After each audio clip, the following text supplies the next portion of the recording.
नमस्कार दोस्तों, मैं सौम्या मिश्रा और आप देख रहे हैं लाइव टीवी इंडिया।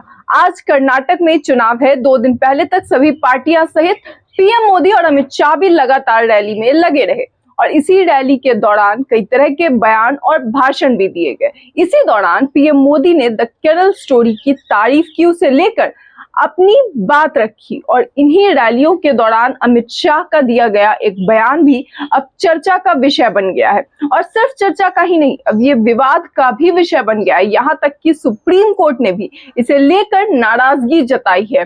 दरअसल अमित शाह ने कर्नाटक में 4% मुस्लिम आरक्षण को लेकर एक बयान दिया था, जिसके कारण उनकी इस टिप्पणी का जिक्र सुप्रीम कोर्ट में किया गया। और यह जिक्र तब किया गया जब कर्नाटक में 4% मुस्लिम आरक्षण का मामला सुप्रीम कोर्ट में गया और सुप्रीम कोर्ट में इसकी सुनवाई की जा रही थी। जब इस मामले की सुनवाई सुप्रीम कोर्ट में हो रही थी, उसी दौरान इस मुद्दे पर सीनियर एडवोकेट दुष्यंत दवे कर्नाटक चुनावी रैली के दौरान केंद्रीय गृह मंत्री अमित शाह की टिप्पणी का जिक्र करते हैं। सुप्रीम कोर्ट के सामने यह जिक्र किया जाता है, जिस पर justice K M. Joseph, justice B V. Nagarathnam और जस्टिस हसानुद्दीन अमानुल्लाह की बेंच ने इस तरह की बयानबाजी पर नाराजगी जताई। Justice BV. रत्नम ने कहा कि जब मामला अदालत के समक्ष लंबित है, तब इस तरह के बयान नहीं देने चाहिए, यह उचित नहीं है। वहीं कर्नाटक सरकार की ओर से सॉलिसिटर जनरल तुषार मेहता ने कहा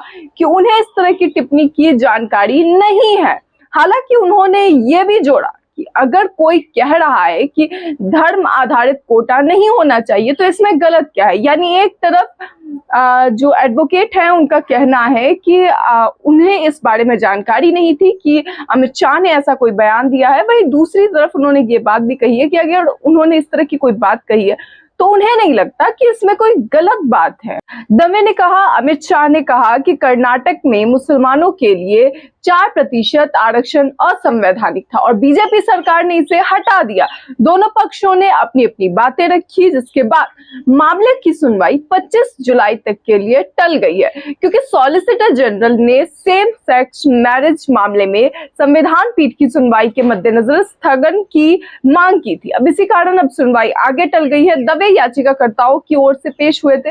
याचिका में कर्नाटक में मुसलमानों के लिए 4% आरक्षण को खत्म करने के कर्नाटक सरकार के फैसले को चुनौती दी गई थी।